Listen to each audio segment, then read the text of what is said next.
Today we're going to look at installing new Legrest Swing Bushings. What are they? Well, Legrest Swing Bushings is a fancy name for the plastic part that connects the leg rest subassemblies that extend the footrest to the rear swing, which attaches to the drive rod. Here's the bushing.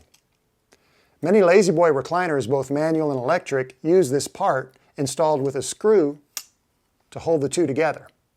Now, if you have a very old La-Z-Boy, this connecting part will be made of steel, but they replaced the steel bushing with a plastic one years ago. Let's take a closer look at these parts. Now, the first version of the plastic bushing used a silver screw with an auger-like thread like this one, which requires a Torx bit size T30 to install. The newer version uses a black screw with a finer thread, also a T30. And the bushing has a smaller opening for this fastener. So keep in mind that the two versions are not interchangeable. You can't use the old screw with the new bushing or the new screw with the old bushing because the sizes are not compatible. What more do you need to know about these bushings? Well, I recommend replacing them with new ones anytime you remove them, whether you're replacing the leg rest subassemblies or the rear swings, or doing any other work on the mechanism where you disconnect these two parts. These bushings are plastic parts and obviously not as strong as steel. So for maximum strength, replace them with a new set whenever you take them out. With that in mind, it's also a good idea to include a set of these bushings and screws, 2 of each, with your part orders whenever ordering any mechanism parts. Otherwise, you'll likely forget to order them and have to reuse the old ones. Can you do that? Sure.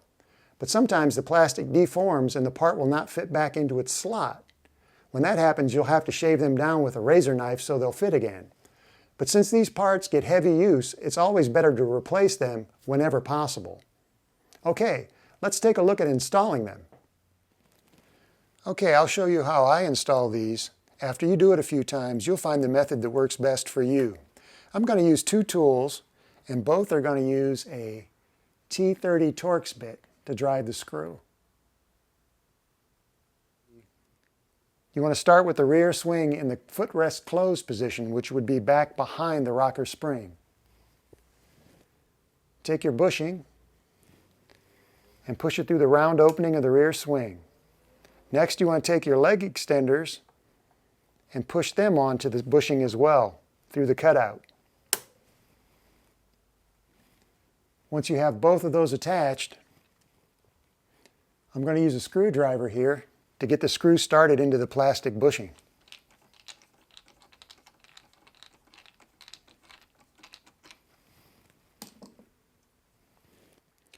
Okay, when I have the screw started, I'm going to switch over to a ratchet to start driving the screw in. And I want to make sure I hold on to these parts while I'm tightening the screw.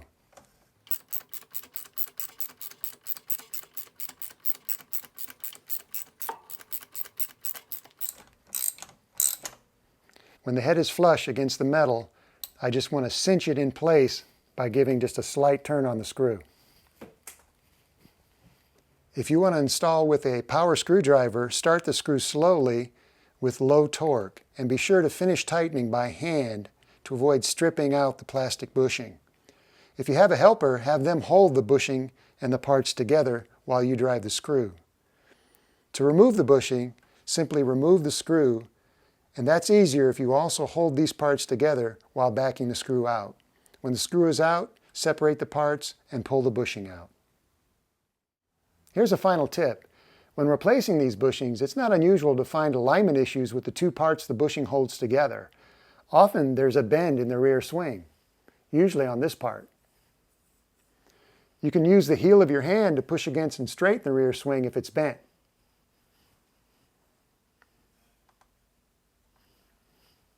The swing is held firmly in place while it's installed on the drive rod, so there's usually no need to remove it just to straighten it.